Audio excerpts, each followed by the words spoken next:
Salatullah, salamullah. Alhamdulillah, wassalatu wassalamu ala rasulillah wa ala alihi wa sahbihi wa mawalah wa la hawla wa la quwwata illa billahi wa ba'du.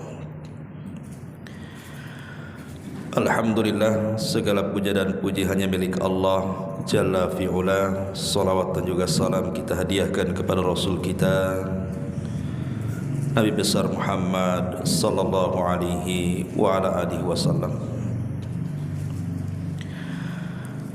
Alhamdulillah, di malam hari ini setelah hampir 2 pekan atau 3 pekan kita libur karena ada sesuatu hal, maka malam ini kita akan melanjutkan kembali kajian kita. Dan pembahasan di malam hari ini kita akan membahas tentang satu kisah yang menarik di dalam surah Yasin. Kita tahu bahwa kebanyakan kaum muslimin di negeri kita ini banyak membaca surah Yasin. Tapi tahukah bahwa dalam surah Yasin itu ada satu kisah yang sangat menarik dan banyak ibrah dan pelajaran yang kita akan petik di dalamnya. Surah Yasin ini adalah Makkiyah, artinya turun sebelum hijrah. Dan itu dilihat dari 2 perkara. Pertama, dimulai dari huruf-huruf hijaiyah, ya dan sin, Yasin.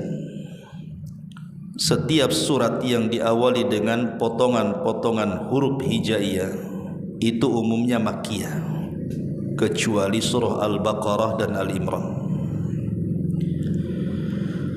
Dan yang kedua, ciri-ciri surah itu disebut surah Makkiyah ketika di dalamnya dikisahkan tentang kisah-kisah umat terdahulu.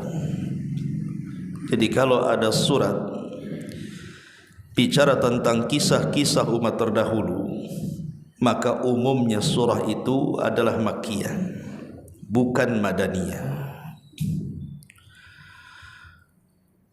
Kenapa kemudian surah Yasin ini dimulai dari potongan-potongan huruf hijaiyah? Ulama tafsir mengatakan potongan-potongan huruf hijaiyah seperti alif lam mim, alif lam ra, Yasin, Thaha, Nun, Qaf dan begitu seterusnya, itu sebenarnya tantangan kepada orang-orang Arab yang ketika itu Al-Quran turun di tengah-tengah mereka dan menggunakan bahasa mereka, seolah-olah Allah subhanahu wa ta'ala ingin mengatakan kepada bangsa Arab secara khusus dan umumnya seluruh manusia di dunia, kalau kalian tidak yakin dengan Al-Quran, Al-Quran ini terangkai dari alif sampai ya. Sekarang rangkailah oleh kalian kalimat-kalimat seperti Quran kalau kalian sanggup. Dan Allah subhanahu wa ta'ala menantang dalam Al-Quran, fa'tu bi suratin min mithli, datangkan satu surat saja seperti Al-Quran dengan menggunakan potongan-potongan huruf-huruf hijaiyah. Bukankah kita sudah hafal alif, ba, ta, sa, jim dan begitu seterusnya? Sekarang rangkai. Dan Allah subhanahu wa ta'ala katakan kalian tidak akan sanggup untuk melakukannya. Fa'illam taf'alu walan taf'alu, kalian tidak akan sanggup melakukannya. Karena Al-Quran itu bukan buatan Nabi, bukan ucapan Nabi. Al-Quran itu kalamullah azza wa jal yang diwahyukan kepada Nabi. Makanya karena dia adalah kalam Allah, tidak ada satupun makhluk yang mampu membuat seperti kalam Allah. Lah dalam surah Yasin ada satu kisah yang menarik. Nanti kita akan ambil ayat per ayat dan kita petik ibrah pelajarannya. Ulama menyebutnya kisah ini sebagai kisah Ashabul Qaryah.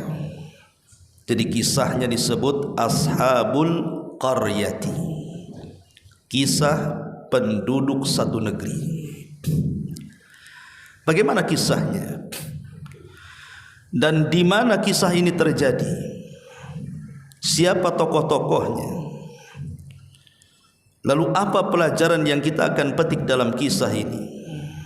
Inilah yang kita akan bahas 1 jam ke depan.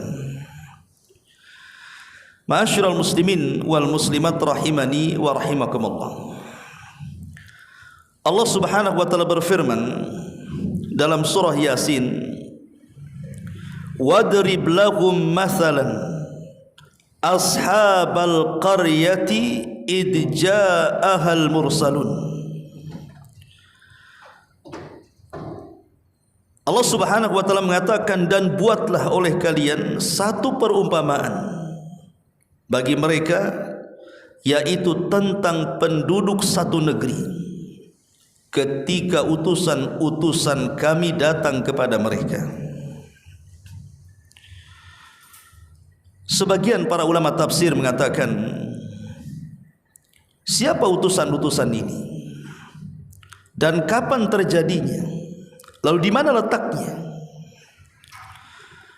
Ada yang mengatakan bahwa peristiwa ini terjadi di negeri Syam. Tapi ada juga yang mengatakan bahwa peristiwa ini terjadi di sebuah negeri yang disebut dengan Antakya. Negeri Antakya masih di kawasan Syam. Dan negeri Antakya ini sangat masyhur dan sangat ma'ruf. Apabila kita mengupas sejarah Imam Ahmad ibn Hanbal rahimahullahu ta'ala di masa kekuasaan Khalifah Mu'tasim, di negeri ini pernah ada seorang wanita yang dilecehkan. Jadi ada seorang wanita dilecehkan kehormatannya, kemudian memanggil-manggil khalifah dan mengatakan, "Wa Mu'tasimat, wahai Khalifah Mu'tasim, tolong aku." Sementara di negeri itu tidak ada orang muslim, kecuali ada seorang anak muda yang muslim mendengar teriakan wanita muslimah yang dilecehkan itu. Langsung dia pun berangkat ke Baghdad dan menyampaikan ucapan wanita muslimah yang dilecehkan kehormatannya kepada sang Khalifah Mu'tasim. Maka mendengar itu Khalifah marah.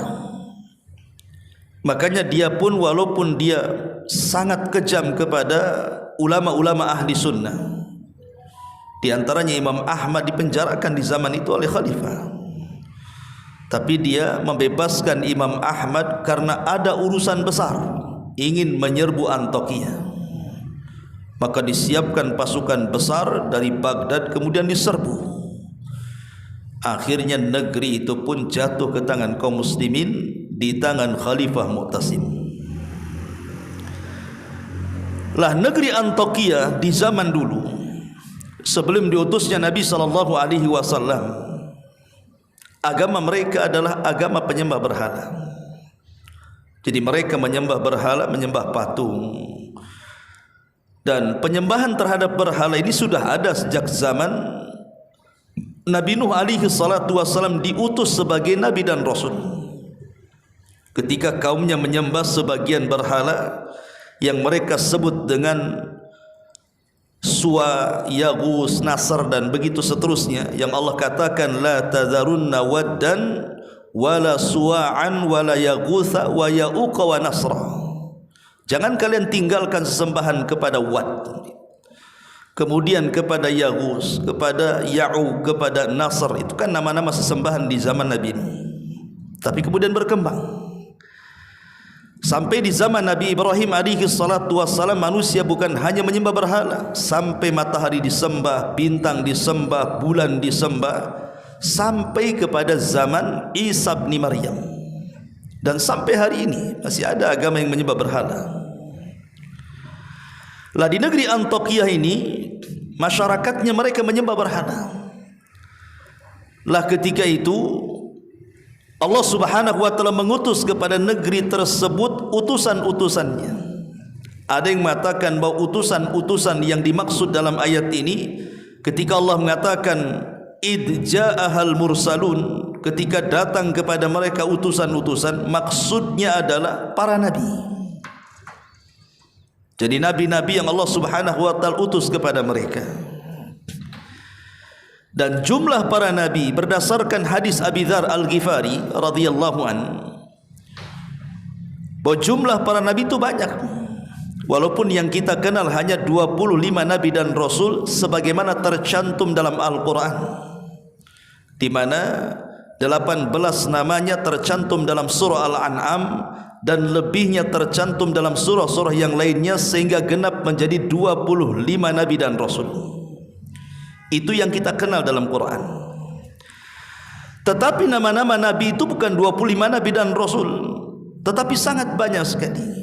Ada yang mengatakan bahwa jumlah para nabi itu 120, ada yang mengatakan 124.000 nabi yang diutus oleh Allah Subhanahu wa taala kepada manusia. Lah di negeri Antioquia ini karena sudah banyak terjadi kesyirikan, maka Allah Subhanahu wa taala utus kepada mereka para nabi. Tentu setelah zamannya Isa bin Maryam. Tetapi sebagian para ulama yang lain mengatakan bukan para nabi yang dimaksud al-mursalun dalam ayat ini, tetapi yang dimaksud adalah mereka orang-orang pilihan yang merupakan anak murid langsung dari Nabi Isa bin Maryam, atau dikenal dengan Hawariyun. Yang Allah Subhanahu wa taala katakan di dalam surah Shaf ayat 14, ya ayyuhalladzina amanu kunu ansarullah kama qala Isa bin Maryam lil hawariyina man ansari ilallah qala al hawariyuna nahnu ansarullah. Wahai orang-orang yang beriman, jadilah kalian sebagai penolong-penolong Allah. Ketika berkata Isa bin Maryam kepada para penolongnya, siapa di antara kalian yang akan menolong Allah? Maka berkatalah orang-orang Hawariyun, kamilah yang akan menolong Allah. Jadi yang dimaksud utusan-utusan itu maksudnya adalah Hawariyun. Siapa Hawariyun? Mereka adalah orang-orang pilihan yang belajar langsung kepada Isa bin Maryam. Diutus kepada negeri Antioquia 3 orang pilihan dari kalangan Hawariyun. Ma'asyiral muslimin wal muslimat rahimani wa rahimakumullah, tentu bagi kita tidak dipermasalahkan apakah yang dikirim kepada mereka para nabi, apakah yang dikirim kepada mereka Hawariyun, apakah tempatnya di Amuriah atau Antioquia ataupun negeri Syam. Quran tidak menyebutkan. Ini kan hanya ulasan-ulasan ahli sejarah. Karena Al-Quran itu bukan kitab sejarah yang harus detail gitu ya, menjelaskan tentang apa nama negerinya, siapa yang diutusnya, siapa nama-namanya. Al-Quran tidak peduli dengan itu. Karena Quran itu bukan kitab sejarah. Quran itu adalah kitab ibrah dan pelajaran. Dia hanya mengutip kisah-kisah untuk diambil pelajarannya, bukan untuk dinikmati kisahnya. Sehingga kalau ingin detail kisah ini, ya lihat kepada kitab-kitab tafsir atau kitab-kitab sejarah. Ma'asyiral muslimin wal muslimat rahimani wa rahimakumullah. Kemudian Allah Subhanahu wa taala mengatakan, "Idz arsalna ilaihim itsnaini fakadzabuhuma fa'ajjazna bi tsalitsin faqalu inna ilaikum mursalun." Ketika kami mengutus kepada mereka negeri Antioquia itu 2 orang utusan, lalu mereka penduduknya mendustakan 2 orang utusan itu, kemudian kami kuatkan dengan utusan yang ketiga. Maka ketiga utusan itu berkata, sesungguhnya kami adalah orang-orang yang diutus Allah kepada kalian. Sebuah nikmat yang sangat besar, ikhwatu fiddin yang dimuliakan Allah Subhanahu wa taala, ketika sebuah tempat diutus oleh Allah Subhanahu wa taala orang-orang pilihan.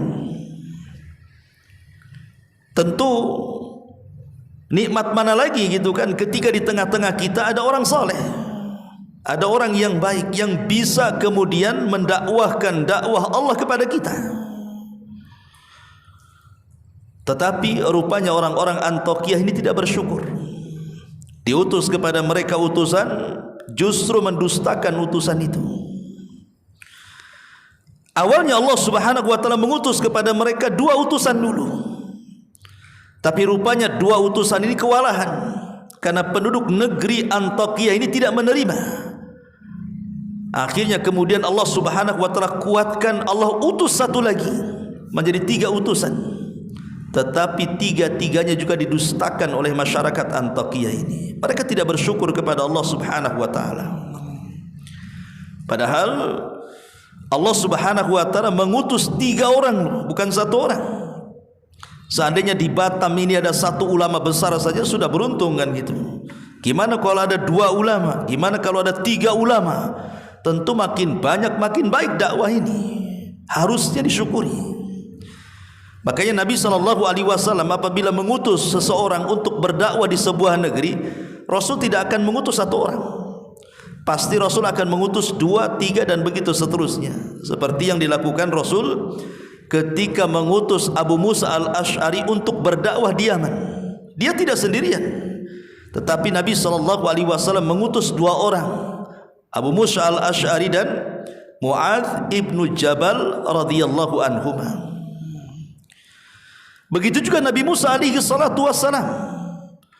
Ketika dia berdakwah kepada Fir'aun, Musa merasa lemah. Kenapa? Karena lisannya itu tidak fasih dalam bicara. Sementara dia punya abang namanya Harun, dan Harun adalah orangnya fasih dalam bicara, orator, kalau ngomong itu luar biasa. Maka Musa alaihi salatu wassalam mengatakan, Haruna akhi, ya Allah, saya punya Harun, itu saudaraku. Waj'al li waziran min ahli, jadikan dia perdana menteriku dari keluargaku. Jadi Nabi Musa meminta kepada Allah Subhanahu wa taala untuk menggabungkan Harun dalam dakwahnya. Akhirnya Allah Subhanahu wa taala mengabulkan permintaan Musa, maka diangkatlah Harun menjadi nabi. Kemudian menolong Nabi Musa dalam menghadapi Fir'aun dan juga kaumnya. Ma'asyiral muslimin wal muslimat rahimani wa rahimakumullah. Lah ketika 3 utusan ini diutus oleh Allah Subhanahu wa taala ke negeri Antiokhia, kemudian mereka mulai berdakwah mengajak manusia untuk meninggalkan sesembahan selain daripada Allah Subhanahu wa taala, mengajak kepada tauhid yang umumnya dilakukan oleh semua utusan Allah Subhanahu wa taala. Sebagaimana Allah Subhanahu wa taala berfirman, "Walaqad ba'atsna fi kulli ummatir rasulan an ibudullaha wajtanibut taghut." Dan sungguh kami utus pada tiap-tiap umat ini seorang rasul, di mana tugas mereka menyampaikan kepada umatnya, sembahlah Allah, tauhidkan Allah, dan jauhi sesembahan selain daripada Allah alias taghut. Itu semua utusan Allah mendakwahkan tauhid, termasuk 3 utusan ini. Tapi apa yang terjadi? Maka Allah Subhanahu wa taala melanjutkan kisahnya. Qalu ma antum illa basyarum mithluna wa ma anzalar rahman min syai'in in antum illa takdzibun. Mereka penduduk negeri Antiokhia mengatakan, kamu ini hanyalah manusia seperti kami, dan Allah Subhanahu wa taala Maha Pengasih, tidak menurunkan sesuatu apapun. Kamu hanyalah pendusta belaka bagi kami. Lihat, mereka mulai mendustakan 3 utusan dan mengatakan, kalian itu manusia sama dengan kami. Maunya mereka itu, kalau memang kalian adalah utusan-utusan Allah Subhanahu wa taala, kenapa tidak malaikat saja diutus kepada kami? Kenapa mesti kalian manusia seperti kami, yang makan minum persis seperti kami? Jadi mereka mengatakan, kenapa tidak malaikat yang diutus? Kenapa mesti seperti kalian, seperti kami manusia yang diutus? Ma'asyiral muslimin yang dimuliakan Allah Subhanahu wa taala, sebenarnya penolakan dakwah mereka itu bukan itu alasannya. Sebab kalau Allah Subhanahu wa taala utus malaikat sekalipun sebagai nabi dan rasul, tentu Allah Subhanahu wa taala pasti akan membentuk malaikat itu seperti manusia. Dan pasti mereka juga akan mendustakan sekalipun itu jelmaan manusia. Dan itu disinggung dalam Al-Quran surah Al-An'am ayat 9. Walau ja'alnahu malakan la ja'alnahu rajulan. Seandainya kami jadikan Rasul itu malaikat, tentu kami akan bentuk malaikat itu seperti manusia, kata Allah. Sebab kalau seandainya malaikat dalam bentuk aslinya diutus kepada manusia, siapa yang akan mengikuti malaikat? Malaikat itu makhluk besar. Bayangkan Jibril saja, berapa sayapnya? 600. Di mana satu sayap itu terbentang antara barat dan timur, mulai dari terbenam sampai terbitnya matahari, yang disebut dalam hadis Nabi SAW saddal ufuk, menutupi langit. Macam mana malaikat sebesar itu akan turun ke bumi dan akan menjadi nabi? Sementara nabi dan rasul itu harus diikuti. Malaikat tidak pernah tidur. Macam mana kita akan tidak tidur? Pasti tidur manusia. Malaikat tidak makan, malaikat tidak minum, malaikat tidak kawin. Sementara kita makan, kita minum, kita kawin. Macam mana akan mengikuti malaikat? Malaikat marah dan marahnya malaikat juga berbeda dengan marahnya kita. Malaikat bukan seperti manusia berjalan di bumi, malaikat terbang, kita tidak bisa terbang. Makanya Allah Subhanahu wa taala mengatakan, sekalipun Allah utus malaikat sebagai rasul, pasti Allah akan bentuk seperti manusia supaya bisa ditiru, ya. Tetapi Allah Subhanahu wa taala katakan, walalabasna alaihi ma yalbisun. Meskipun demikian, mereka pasti akan tetap ragu, sebagaimana kini mereka juga tetap ragu. Pasti akan didustakan. Berarti itu bukan alasannya. Alasan mereka menolak 3 utusan ini karena kesombongan mereka. Karena kesombongan mereka kepada 3 utusan itu, merasa bahwa mereka lebih hebat, lebih mulia, makanya mereka menolak. Sebagaimana ketika Rasul berdakwah ke Taif,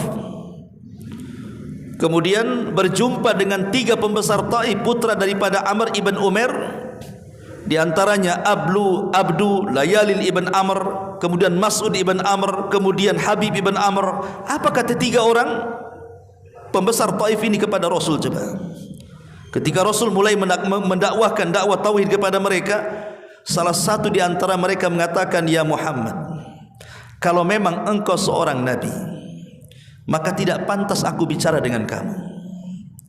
Dan kalau engkau bukan nabi, lebih tidak pantas lagi aku bicara dengan kamu. Intinya tidak mau bicara. Bahkan yang satu mengatakan, kalau engkau seorang nabi, pasti aku akan robek kiswah Ka'bah itu. Bahkan yang lain mengatakan, kenapa mesti engkau yang diutus jadi nabi? Kenapa tidak Abu Lahab saja? Kenapa tidak ada Abu Jahal saja? Kenapa tidak Umayyah saja? Mereka lebih terhormat, mereka lebih kaya, dan begitu seterusnya. Jadi mereka menolak dakwah Rasul itu karena kesombongan.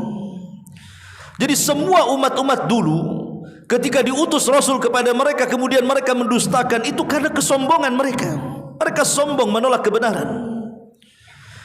Lah sebagaimana juga kaum Antiokhia ketika diutus 3 rasul kepada mereka, mereka tolak dan mereka dustakan rasul itu. Padahal kita tahu bahwa, lalu apa salahnya kalau seandainya Allah Subhanahu wa taala mengutus kepada kita seorang rasul atau nabi itu manusia? Apa salahnya? Pertanyaannya, apa salahnya?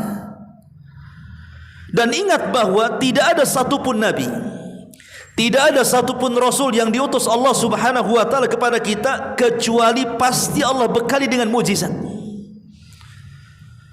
Lihat bagaimana Musa alaihi salatu wassalam dibekali dengan tongkat sehingga tongkat itu bisa membelah lautan. Siapa yang bisa membelah lautan? Coba orang biasa, tidak bisa. Tongkat menjadi ular besar, kemudian tangannya dimasukkan ke pesaknya, tiba-tiba bercahaya. Bahkan yang lebih itu, Nabi SAW bisa membelah bulan. Siapa yang bisa membelah bulan? Manusia biasa tidak bisa membelah bulan. Bagaimana Nabi Saleh bisa mengeluarkan unta dari bebatuan? Dan banyak sekali mukjizat yang Allah Subhanahu wa taala anugerahkan kepada nabi dan rasul, sekalipun mereka manusia. Tapi Allah bekali kehebatan yang tidak dimiliki orang biasa. Meskipun demikian mereka tetap mendustakan. Ma'asyiral muslimin wal muslimat rahimani wa rahimakumullah. Kemudian Allah Subhanahu wa taala melanjutkan firman-Nya dalam surah Yasin. Qalu, mereka berkata lagi, orang-orang Antakiyah itu, maksudnya para utusan, Rabbuna ya'lam anna inna ilaikum lamursalun. Sungguh Rabb kami telah mengetahui bahwa kami adalah utusan-utusan untuk kalian. Wa ma alaina illal balagul mubin. Dan kewajiban kami hanya menyampaikan perintah Allah dengan jelas kepada kalian. Jadi 3 utusan ini yang diutus Allah Subhanahu wa taala ke negeri Antakya ini mengatakan bahwa sesungguhnya walaupun kalian mendustakan kami, bahwa kami utusan kepada kalian, tapi Allah tahu kami utusan Allah untuk kalian. Dan tugas kami ini hanya menyampaikan kebenaran. Soal kalian menerima atau tidak urusan kalian. Dan ini juga bekal bagi kita para dai, orang-orang yang hendak mendakwahkan siapapun. Buatlah konsep seperti utusan-utusan Allah, bahwa tugas kita ini hanya menyampaikan. Soal mereka menerima, soal mereka menolak, itu urusan dia dengan Allah Subhanahu wa taala. Makanya ketika Nabi SAW diperlihatkan oleh Allah Subhanahu wa taala umatnya di padang mahsyar, awalnya Nabi SAW melihat ada nabi yang pengikutnya cuma 1. Kemudian ada nabi pengikutnya cuma 2. Kemudian ada nabi pengikutnya cuma beberapa orang yang bisa dihitung dengan jari. Bahkan yang lebih parah, ada nabi yang tidak ada pengikutnya. Walaupun di sana ada nabi yang banyak pengikutnya seperti Musa dan dirinya. Dan ini menunjukkan bahwa bukan kegagalan seorang nabi berdakwah ketika tidak ada pengikut. Kita jangan katakan, oh nabi yang tidak ada pengikut itu gagal dalam berdakwah. Tidak ada satupun nabi yang gagal dalam berdakwah. Mereka sudah berhasil berdakwah. Karena barometer berhasil dan tidaknya sebuah dakwah bukan banyak dan sedikitnya pengikut, ikhwan, tetapi berhasilnya dia menyampaikan kebenaran yang Allah titipkan kepada lisannya. Kalau kita sudah berhasil menyampaikan kebenaran, berarti kita sudah berhasil berdakwah, ikhwan. Soal dia menerima atau tidak itu urusan Allah Subhanahu wa taala. Jangan kelas kita, kelas para nabi. Nuh alaihi salatu wassalam tidak bisa mendakwai putranya Kanaan. Nuh alaihi salatu wassalam tidak bisa mendakwai istrinya, bahkan istrinya kufur. Lut juga tidak bisa mendakwahi istrinya kufur. Ibrahim tidak bisa mengajak Azar ayahnya masuk ke dalam agamanya. Bahkan Nabi SAW tidak mampu mengajak Abu Talib yang selama ini sangat mencintai dan dicintai Rasul untuk masuk ke dalam Islam. Ketika Nabi SAW mengatakan, katakan wahai pamanku kalimat la ilaha illallah, pamannya tidak mau mengucapkan kalimat itu di akhir hayatnya sampai meninggal. Abu Talib mati di atas kekafiran. Padahal Abu Talib sangat yakin agama yang dibawa Muhammad Rasul kita itu agama yang paling benar. Itu terlontar dari ucapannya, bahwa tidak ada agama yang lebih hak dibandingkan agama Muhammad, kata Abu Talib. Kalau bukan karena takut celaan manusia, pasti aku akan ikut agamanya. Jadi Abu Talib itu kenapa tidak mau ikut agama Rasul? Karena dia takut celaan kaumnya, karena dia takut dengan kawan-kawannya. Dia lebih memilih agama kawannya dibandingkan agama Nabi. Ma'asyiral muslimin yang dimuliakan Allah Azza wa Jalla. Jadi 3 utusan ini yang diutus Allah Subhanahu wa taala ke negeri Antakya ini berusaha mendakwahkan dakwah tauhid, memberantas kesyirikan, tetapi tidak ada satupun penduduk negeri itu yang beriman. Tapi mereka sudah berhasil menyampaikan tauhid di tengah-tengah umat Antakya ini. Ma'asyiral muslimin yang dimuliakan Allah Subhanahu wa taala, kita lihat bagaimana jawaban orang-orang Antakya ini. Allah Subhanahu wa taala berfirman, qalu inna tatayyarna bikum la in lam tantahu lanarjumannakum wa la yamassannakum minna adzabun alim. Qalu ta'irukum ma'akum la in dzukirtum bal antum qaumun musrifun. Mereka menjawab, sesungguhnya kami bernasib malang karena kedatangan kalian. Jadi orang-orang Antiokhia menyalahkan siapa? 3 utusan Allah. Sungguh kami bernasib malang dengan adanya kalian. Dan sungguh jika kalian tidak berhenti menyeru kami, niscaya kami akan rajam kalian, maksudnya melempari dengan batu sampai mati, dan kami pasti akan merasakan siksa yang sangat pedih untuk kalian. Maka 3 utusan itu mengatakan, kemalangan yang kalian derita itu bukan karena kami.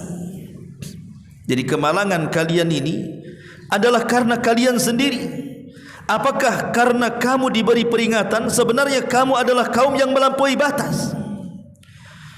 Jadi mereka menganggap kedatangan 3 utusan ini sebagai kesialan. Dan ini sering terjadi di tengah-tengah masyarakat, ikhwan. Apabila kemudian di tengah-tengah mereka ada dai sunnah yang mengajak manusia ke dalam tauhid, yang mengajak manusia ke dalam sunnah, apa di masyarakat? Dulu sebelum dia datang aman-aman saja di sini. Setelah dia datang kacaulah negeri kita ini, katanya. Kenapa demikian? Karena mereka tidak mau diusik tentang kebatilan di tengah-tengah mereka. Maunya ya agama seperti itu saja, jangan diusik. Maunya budaya yang mereka sudah lakukan berabad-abad itu jangan diganggu. Walaupun budaya mereka di atas kesyirikan, di atas bid'ah, di atas penyimpangan dan begitu seterusnya. Jadi ada umat itu seperti orang-orang Antiokhia, kalau dikirim dai kepada mereka, kemudian menyingkapkan yang hak adalah hak, yang batil adalah batil, dianggapnya pembawa sial, ikhwan. Lah ini terjadi nih. Ya. Jadi mereka mengatakan inna tatayyarna bikum, gara-gara kalian, katanya, kami sial, katanya. Karena tatayyur itu diambil dari kalimat burung. Di zaman Nabi, di zaman jahiliyah sebelum diutusnya Nabi SAW, orang-orang jahiliyah itu kalau mereka hendak berdagang entah ke Syam, Palestina ataupun ke Yaman, maka mereka tidak akan berangkat sampai mereka menerbangkan burung. Kalau burung itu mengarah ke Syam, maka mereka tidak akan berangkat, karena ini tidak hoki, pasti mengalami kerugian. Maka mereka akan berusaha menerbangkan burung kembali besoknya. Kalau masih mengarah ke Syam, mereka tetap tidak akan berangkat, karena ini membawa kesialan. Tapi kalau berikutnya burung itu diterbangkan kemudian mengarah ke Yaman, barulah mereka berangkat. Kenapa? Karena mereka meyakini kalau burung itu terbang ke arah Yaman, berarti dagang mereka akan membawa keuntungan, membawa hoki. Inilah yang disebut dengan tatayyur, artinya untung buntungnya itu karena menerbangkan burung, maka disebut tatayyur. Itu di zaman jahiliyah, kan? Tapi tatayyur ini kemudian berkembang. Bukan hanya lewat burung saja, kan? Di zaman kita ini kemana-mana larinya. Sampai dulu ke burung perkutut, suaranya kalau suara tertentu, wah ini bawa hoki. Banyaklah orang merawat burung perkutut. Kemudian hilang pula budaya perkutut, datang pula ke ikan lohan. Makin besar nong-nongnya, katanya, depannya itu ya, itu makin hoki, katanya. Tidak selang lama hilang pula lohannya. Datang pula apa itu? Bunga janda bolong atau apa? Kalau punya bunga itu bawa hoki, katanya. Hilang janda bolong, datang janda rapat, katanya. Masyarul muslimin yang dimuliakan, macam-macam, sampai ke angka 23, angka sial, sampai nabrak kucing bawa sial, sampai melihat sesuatu bawa sial, nengok binatang di jalan bawa sial, sampai ke burung-burung gagak apa semua bawa sial. Itu disebut tatayyur namanya. Ya. Lah di sini orang-orang Antiokhia ini menyalahkan 3 utusan itu. Mereka tatayyur dengan kedatangan kalian, kami jadi sial, katanya di sini. Na'udzubillah, ikhwatu fiddin, muliakan Allah Azza wa Jal. Allah mengutus orang terbaik kepada mereka, mereka menganggap sial pula keberadaan mereka. Makanya kemudian dibantah oleh 3 utusan ini. Qalu ta'irukum ma'akum la in dzukirtum bal antum qaumun musrifun. Tidak, kesialan kalian itu datang dari diri kalian. Bukan kami yang datang membawa kesialan, tapi kesialan itu datang dari diri kalian, karena kalian umat yang melampaui batas. Ma'asyiral muslimin wal muslimat rahimani wa rahimakumullah. Maka mulailah kemudian mereka mendakwahkan tauhid, kemudian mengalami penyimpangan dari kaumnya, bahkan mulai kaum Antiokhia menyakiti 3 utusan ini. Ketika kemudian 3 utusan ini mulai disakiti, mulai diintimidasi, mulai disurutkan dalam dakwahnya, rupanya kabar 3 utusan yang didustakan oleh umat Antiokhia ini kedengaran kepada orang yang sangat soleh di zaman itu, namanya Habibun Najjar. Jadi kisah surah Yasin itu disebut mukmin ala Yasin. Ada seorang yang beriman dari keluarga Yasin, namanya Habibun Najjar. Jadi kisah dalam surah Yasin ini sebenarnya mengkisahkan tentang seorang laki-laki yang saleh di sebuah negeri namanya Habibu An-Najjar. Makanya Allah Subhanahu wa taala melanjutkan firman-Nya, waja'a min aqsal madinati rajulun yas'a qala ya qaumi tabi'ul mursalin. Dan datanglah dari ujung kota seorang laki-laki namanya Habibun Najjar, dengan bergegas dan dia berkata kepada kaum Antiokhia, wahai kaumku, kenapa kalian menolak 3 utusan itu? Ikuti utusan-utusan itu. Kenapa kalian sakiti utusan-utusan itu? Ya. Habibun Najjar ini dikisahkan dalam biografinya oleh sebagian ulama sejarah.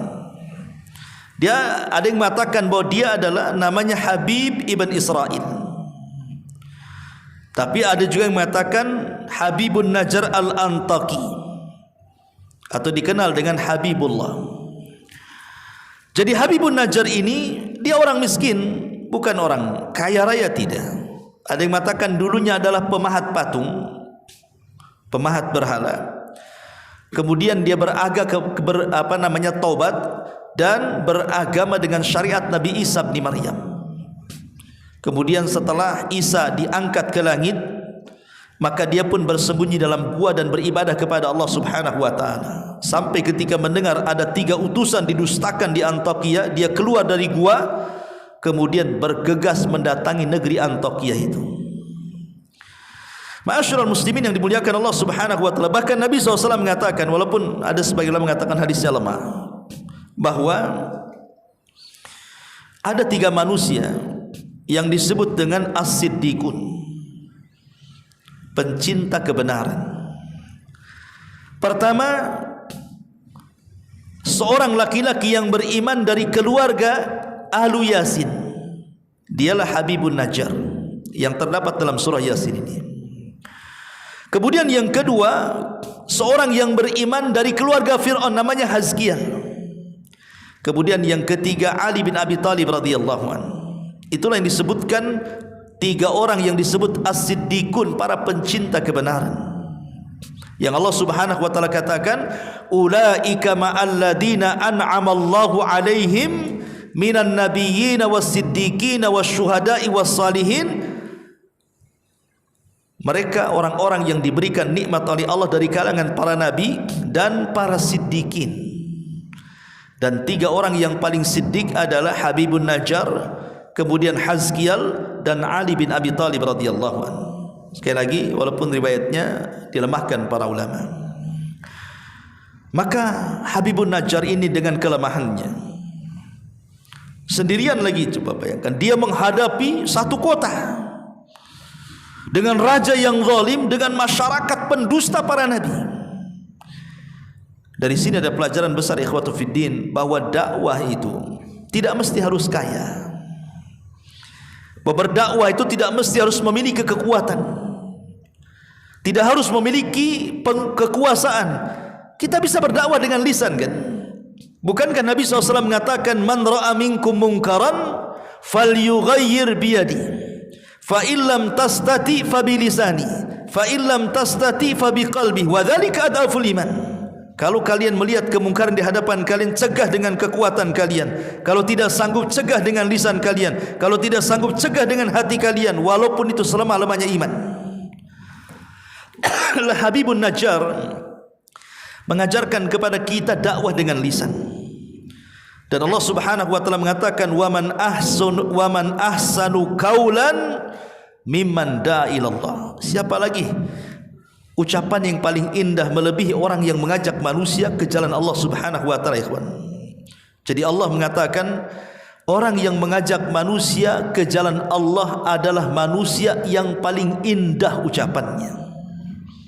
Di masyarakat, orang yang paling indah suara itu ya mungkin para penyanyi, ya kan, para musisi, para pedangdut, ya. Oh itu mantap-mantap suaranya. Itu di masyarakat. Padahal dalam Islam justru itu suara terburuk dalam Islam itu. Karena biasanya nyanyian-nyanyian, musik-musik itulah yang menghalangi manusia dari kebenaran, yang menghalangi manusia dari Quran. Tetapi orang-orang yang mendakwahkan dakwah kebenaran, itulah suaranya paling indah di hadapan Allah Subhanahu wa taala. Makanya Allah mengatakan waman ahsanu qaulan.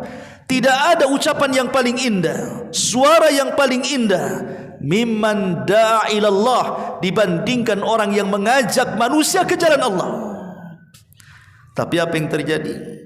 Banyak para dai itu justru ditolak di masyarakat. Suaranya tidak indah dianggap di telinga-telinga mereka kan. Justru ada orang yang tersakiti dengan dakwahnya para duat. Padahal mereka adalah suaranya paling indah.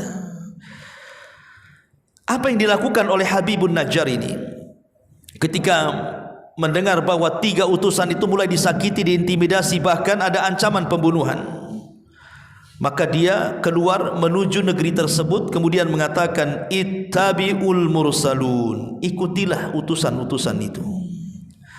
Ittabi'u man la yas'alukum ajra wa hum muhtadun, ikutilah orang yang tidak meminta imbalan kepada kalian dan mereka adalah orang-orang yang mendapatkan petunjuk.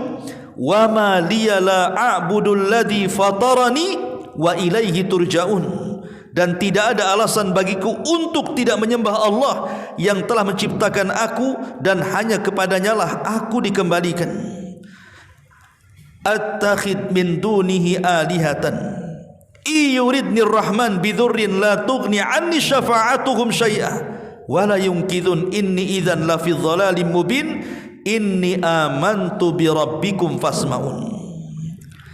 Mengapa aku akan menyembah Tuhan-Tuhan selain Allah? Jika Allah yang Maha Pengasih menghendaki bencana kepadaku, pasti pertolongan mereka tidak berguna sama sekali bagiku, dan mereka juga tidak menyelamatkan aku. Seolah-olah Habibun Najjar ini menyinggung berhala-berhala orang-orang Antioquia itu. Ngapain kalian sembah berhala itu? Jika Allah Subhanahu wa taala menghendaki sesuatu, berhala-berhala itulah tidak bisa apa-apa. Atau jika Allah Subhanahu wa taala menimpakan madarat kepadaku, berhala-berhala itu tidak bisa menyelamatkan aku. Karena berhala itu tidak mungkin mendatangkan manfaat ataupun mencegah madarat. Jadi mulailah kemudian Habibun Najjar ini melemahkan berhalanya, bahwa Tuhan-Tuhan yang kalian sembah itu sama sekali tidak mendatangkan manfaat dan tidak pernah mencegah madarat. Kemudian dia mengatakan, sungguh aku berbuat begitu pasti aku berada dalam kesesatan. Kalau aku ikut kalian, sesat aku, katanya. Sesungguhnya aku telah beriman kepada Rabbku, maka dengarkanlah pengakuan keimananku. Ikuti nabi-nabi itu yang benar, katanya. Tapi apa yang terjadi? Marahlah penduduk Antioquia ini. Akhirnya kemudian menangkap Habibun Najjar, kemudian ditanam setengah badan di tanah. Kemudian mulai penduduk negeri itu datang mengeroyok Habibun Najjar, membawa masing-masing batu kemudian melempar sampai mati. Subhanallah. Dia rela menyerahkan jiwanya untuk membela para utusan. saat dia meninggal itu,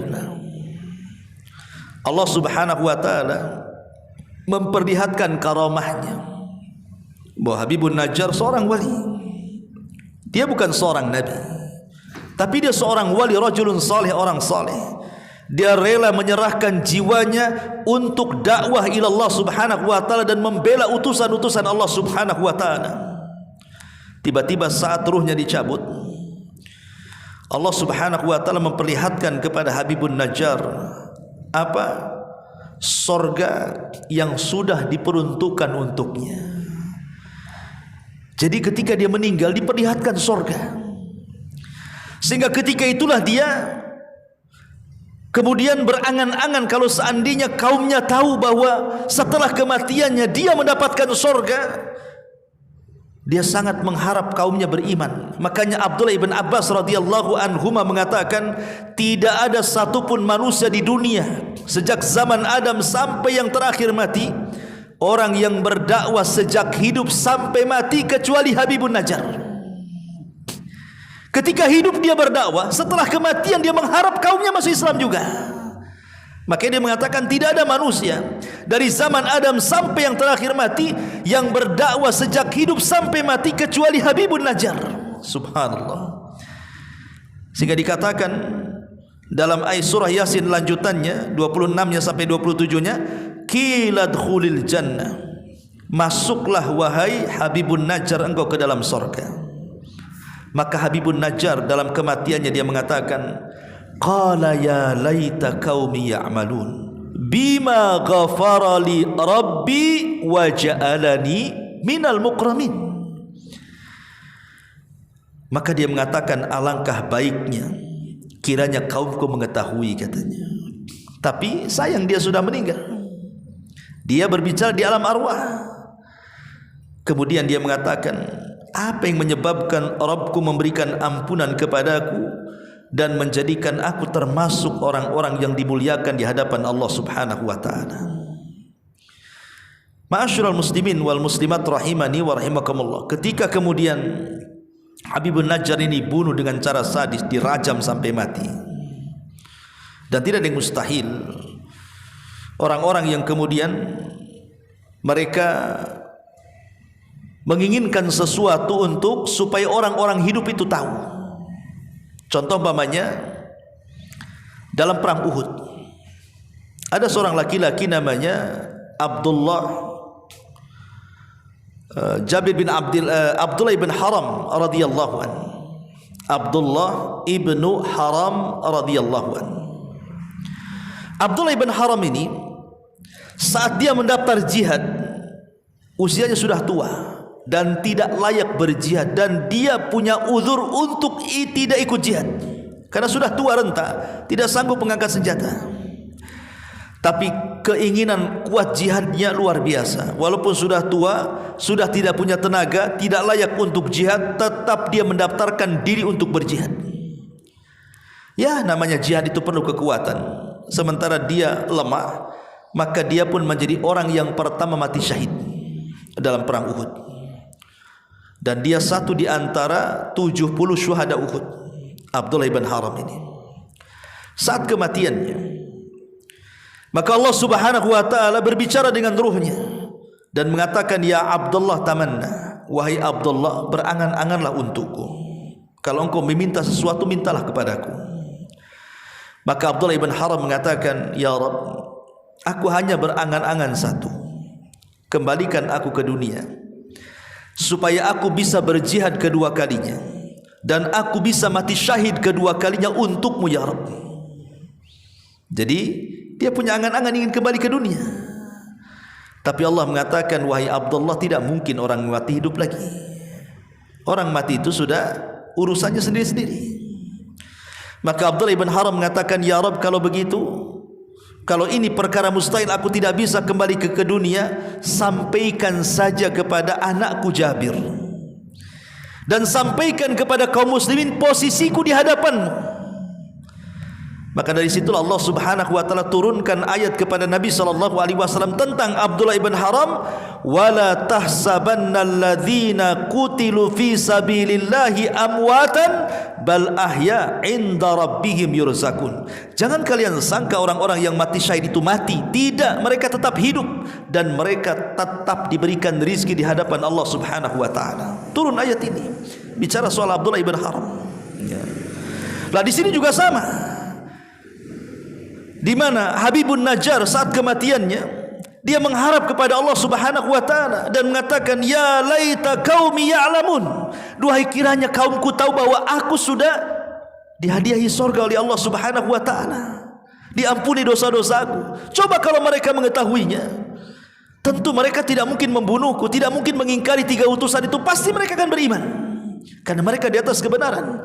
Tapi sayang, kaumnya tetap kufur. Setelah Habibun Najjar meninggal dunia, maka mereka membidik 3 utusan itu. Akhirnya mereka pun menangkap 3 utusan itu dan kemudian merajam 3-3-nya sampai mati. Lihat, itulah yang dikatakan dalam Al-Quran, fariqan kadzabu wa fariqan yaqtulun. Sebagian mereka didustakan dan sebagian mereka dibunuh. Jadi orang-orang Bani Israel itu, khususnya orang-orang Yahudi, mereka para pembunuh Nabi. Lah karena mereka sudah mendustakan para Nabi, bahkan berani membunuh para Nabi, bahkan membunuh orang-orang saleh, maka tentu Allah Subhanahu wa taala tidak akan membiarkan kondisi ini. Man 'ada li waliyan faqad adzantuhu bil harbi. Siapapun yang memusuhi wali-waliku, maka sama mengumandangkan perang kepadaku, kata Allah. Maka Allah Subhanahu wa taala kemudian mengazab mereka. Dan Allah Subhanahu wa taala katakan dalam surah Yasin selanjutnya, in kanat illa sayhatan wa ma dalam surah Yasin 28-nya, wa ma anzalna ala qaumihi min ba'dihi min jundim minas sama wa ma kunna munzilin. In kanat illa sayhatan wahidatan fa idzahum khamidun. Dan setelah itu, maksudnya setelah Habibun Najjar meninggal, disusul dengan para nabi yang diutus juga meninggal, maka kami tidak menurunkan satu pasukan langit pun kepada kaumnya, dan kami tidak perlu menurunkannya. Jadi Allah mulai murka. Tapi Allah katakan, aku tidak akan menurunkan pasukan langit dengan ribuan, jutaan, bahkan miliaran malaikat untuk menghancurkan negeri itu. Allah katakan tidak perlu. Cukup Allah utus satu saja, malaikat Jibril. Apa yang terjadi? Tidak ada siksa terhadap mereka melainkan dengan satu teriakan saja. Jibril diperintahkan oleh Allah untuk berteriak satu teriakan. Apa yang terjadi? Maka seketika itu semua mereka meninggal dunia. Allah azab mereka, ya, karena mereka sudah mendustakan 3 utusan itu, bahkan membunuh Habibun Najjar. Makanya Allah Subhanahu wa taala mengutus Jibril kepada mereka untuk berteriak satu teriakan saja. Ketika Jibril berteriak satu teriakan, satu negeri Antokiah tidak ada yang hidup, semua mati. Persis seperti azabnya kepada siapa? Kaum Tsamud, kaumnya Nabi Saleh, yang ketika itu mereka menyembelih untanya Nabi Saleh. Akhirnya mereka sudah membuat kelancangan kepada nabinya. Maka Allah utus Jibril untuk berteriak satu teriakan. Tidak ada satu jiwa kaum Tsamud yang kufur kecuali mati. Ma'asyiral muslimin yang dimuliakan Allah Subhanahu wa taala, kemudian Allah mengatakan, ya hasrata 'alal ibad ma ya'tihi mir rasulin illa kanu bihi yastahzi'un. Alangkah besarnya penyesalan terhadap hamba-hamba itu. Setiap datang seorang rasul kepada mereka, mereka pun memperolok-oloknya. Awalam yarau kam akhlaqna qablahum minal quruni annakum ilaihim la yarji'un. Tidakkah mereka mengetahui berapa banyak umat-umat sebelum mereka yang telah kami binasakan? Orang-orang yang telah kami binasakan itu tidak ada yang kembali kepada mereka. Wa in kullu lamma jami'un ladaina muhdharun. Dan setiap umat semuanya akan dihadapkan kepada kami, kata Allah. Wa ayatul lahum wa ayatul lahumul ardul maitatu ahyainaha wa akhrajna minha habban faminhu ya'kulun ila akhiril ayat. Dan satu tanda kebesaran Allah bagi mereka adalah bumi yang mati tandus, kemudian kami hidupkan bumi itu dan kami keluarkan darinya biji-biji, maka dari biji-biji itulah mereka ditumbuhkan dan dimakan. Artinya Allah mempermisalkan bahwa semua manusia bukan hanya mereka diazab di dunia yang kufur kepada para nabi, maka mereka juga akan mempertanggungjawabkan di hadapan Allah Subhanahu wa taala. Dua siksa sekaligus mereka dapati. Siksa akibat kekufuran mereka, maka mereka diazab dengan teriakan Jibril. Siksa yang kedua, mereka harus menghadapi pertanggungjawaban mereka di hadapan Allah Subhanahu wa taala, dan mereka tidak mungkin meleset. Pasti azab neraka jauh lebih mengerikan dibandingkan azab dunia. Lah inilah diantara sekelumit kisah dalam surah Yasin, ya, dalam kisah Habibun Najjar, atau disebut kisahnya dalam Quran sebagai kisah Ashab Al-Qaryah, kisah satu penduduk negeri yang banyak dan syarat pelajaran kalau kita mau kupas secara mendalam. Wallahu a'lam bishawab. Mudah-mudahan ada manfaatnya. Ini saya bisa sampaikan. Subhanaka wa bihamdika asyhadu an la ilaha illa anta astaghfiruka wa atubu ilaik. Allahu taala alam. Assalamualaikum warahmatullahi wabarakatuh.